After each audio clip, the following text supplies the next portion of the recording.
Okay, so tonight's video notes are going to be on the meaning of the x and y intercepts.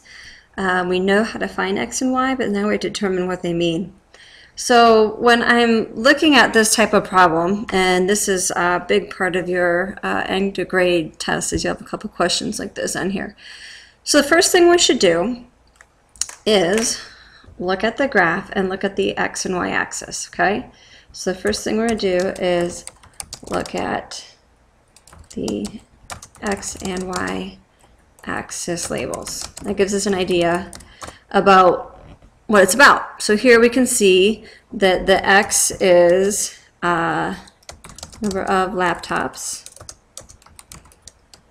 I'll put laptops sold, and we can see y is the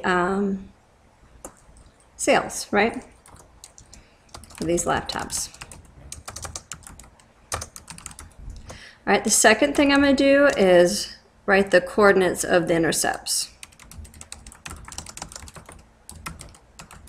Okay, so if I look at this, I can say, let's see, the first thing we want to look at is, well, here's the intercept of the y. We don't have an intercept of the x, so we're only going to look at the y in this case. Okay, it looks like each one of these is going up by a half, and each one of these is going up, that's 2,000, so half of that's 1,000, so it must be going up by thousands, and it intercepts, oops, it intercepts right here.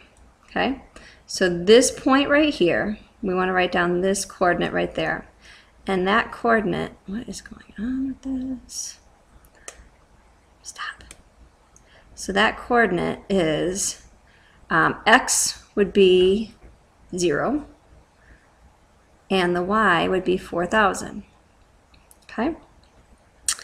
Then the third thing I want to do is write myself a little note about each one of these. So I want to label my coordinate.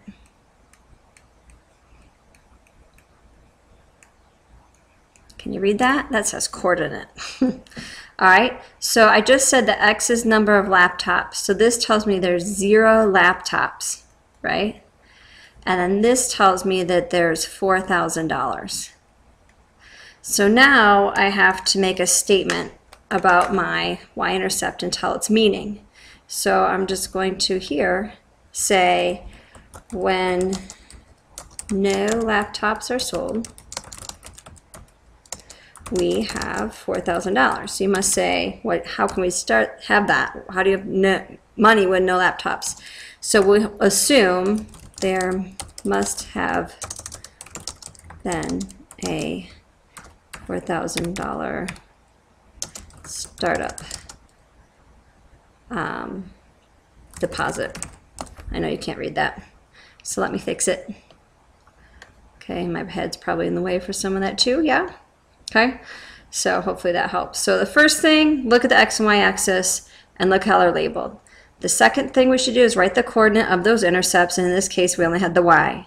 Then we want to label these coordinates so I identify what each one of these means, and then we have to come up with a sentence or a statement. And in this case we said there's no laptops sold, we have $4,000, so we assume that $4,000 was some sort of startup deposit or money we started with. Okay? So let's look at another example using that same process. Okay, so if I look here, the first thing I want to do is look at my x and y axis. So here I can see that I'm having technical issues. The x-intercept is the cups of juice consumed, and then the y-intercept is the juice in the container. Okay, so obviously we have a container full of juice and we're pouring them into some cups, right? All right. So let's look at our x and y intercept now, because we have both in this case, right? So in this case, is this going to work now? There we go. Let's see. Let's start with my x-intercept this time. Where am I writing at? Hello? Nothing? Nothing. Oh, there we go. How about we draw something? There we go. All right, so this is the x-axis. This is where it intercepts at, right?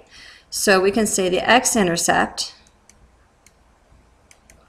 is at 8, 0, okay? And then let's label it. 8 means 8 is x, and x is cups of juice, right? So cups of juice drank, right, or consumed, right? How's my cursive? Bad. Y is what's left in the container, right? So OJ in the container. So here, since there's no OJ in the container, we can assume that we used it all, right? So for the x-intercept, we can say at 8 cups of juice consumed, there is nothing left in the container, right? So this tells me that the container can pour 8 cups of juice, right? The container can pour, oops, 8 cups of juice, right? If we want to be more specific, we could say 8 cups of juice, when I use the words, is consumed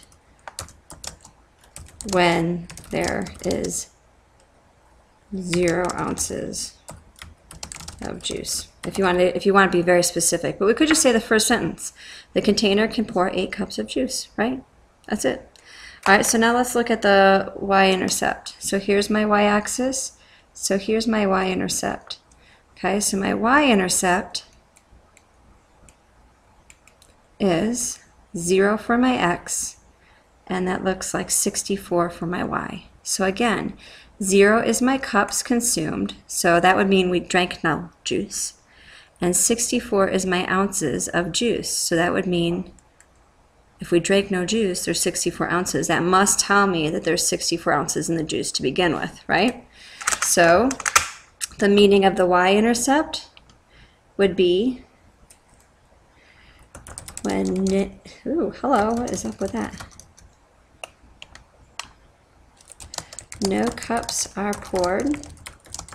There is 64 ounces of juice in the container, right? And again, let me get my head out of the way. I know it's in the way, and I'm sorry. Big old spider's in the way. All right. So you have to get used to looking at information and then figuring out what it means, okay? So here we knew when there was no juice, there's 8 cups that have been consumed. Therefore, the container can pour 8 cups of juice for people to drink.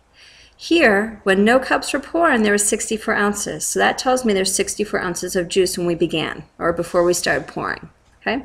So I want you to do a little practice on this. So let's look at this one now. Look at the x and y axis, and this one you're just going to tell me what the meaning of the y-intercept is. Here you want to tell me the meaning of the x-intercept, and here tell me the meaning of the x and y-intercept, and then we'll talk about it tomorrow.